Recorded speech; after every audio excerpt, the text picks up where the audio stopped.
સુરત શહેરની શ્રી માનસ મંડળ દ્વારા પોતાની 35મી વખત શ્રી રામચરિતમાનસ કથાનું આયોજન કરવામાં આવ્યું છે। દરરોજ મોટી સંખ્યામાં ભક્તો આ કથામાં જોડાય છે।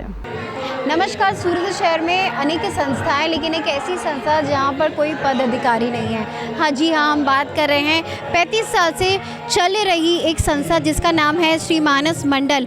आज उसका 35वां जो है श्री रामचरित्र मानस जो पाठ है उसका आयोजन किया गया है। एक ऐसी संस्था है जहां पर कोई पदाधिकारी नहीं है, सभी एक सामान्य सभ्य की तरह इस अपनी ही सेवा भाव से इस संस्था में जुड़े हैं। कई मुख्य उद्देश्य रहते हैं, कई तरह के उद्देश्य रहते हैं जो इस रामचरित पाठ को करके पूरे किए जाते हैं। अब उन सभ्यों से हम बात करेंगे और जानेंगे कि क्या क्या विचारधाराएं होती हैं जब ऐसे पाठ का आयोजन किया जाता है।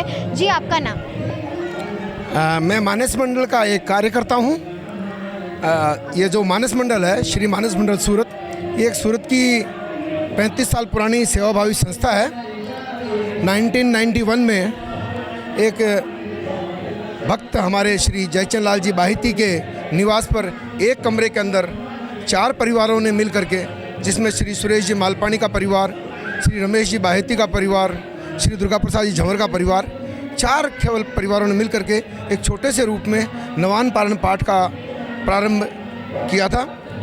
वो कार्यक्रम बढ़ते बढ़ते आज इस स्तर पर पहुंच गया है कि आज इतना बड़ा हॉल जिसमें 500 भक्त बैठे हुए हैं वो भी छोटा पड़ रहा है, क्योंकि मानस मंडल का उद्देश्य इस रामायण, गीता पाठ, सुंदरकांड, हनुमान चालीसा को घर घर पहुंचाना, विशेष रूप से बच्चों के पास पहुंचाना, सनातन संस्कृति से उनको संस्कार देना, ये उद्देश्य है।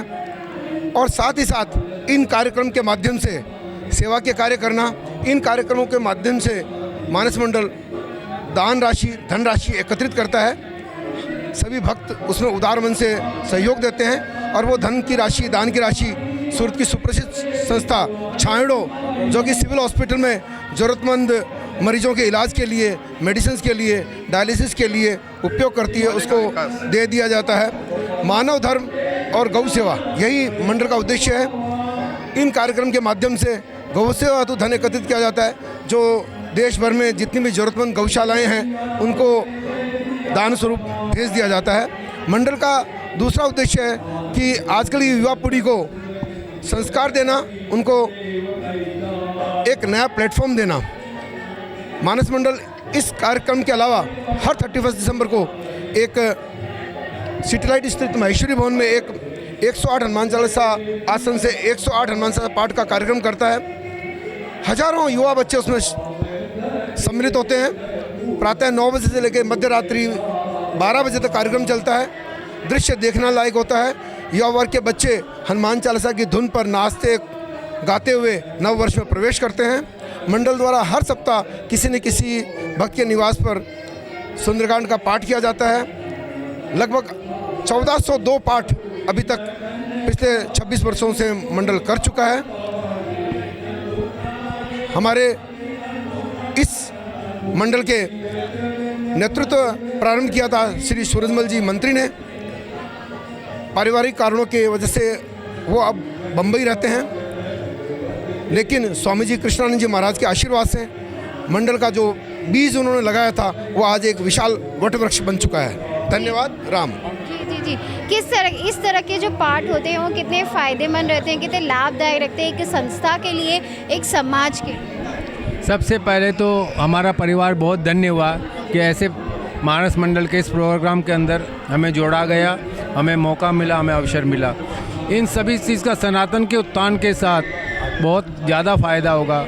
हम सभी लोग एक साथ बैठ करके 500 लोग भजन कीर्तन या समझो हमारा रामायण पाठ चल रहा है, तो युवा बच्चे भी आ रहे हैं, छोटे बच्चे भी आ रहे हैं, सभी लोग आ रहे हैं, तो इसका बहुत बड़ा फ़ायदा होगा सनातन के उत्थान में। तो जिस तरह से बताया कि किस तरह के जो सभ्य हैं वो किस तरह से इस जो युवा पीढ़ी को जोड़ने का काम कर रही है, ये संस्था युवा पीढ़ियों को जोड़ने का काम कर रही है। ये संस्था कितना महत्वपूर्ण रह जाता है। हर एक संस्था को कुछ इस तरह का आयोजन करना चाहिए। ऐसा आयोजन, ये धार्मिक आयोजन है और सबको इसमें भाग भी लेना चाहिए। और वैसे ये देखा जाए तो सनातन धर्म और हिंदू धर्म को जीवित रखने के लिए नए साल का क्या महत्व है, ये 31 की जगह ये चैत्र शुद्धि से अपने नया साल चालू होता है, तो बहुत कुछ इसमें सीखने को बताने को है। और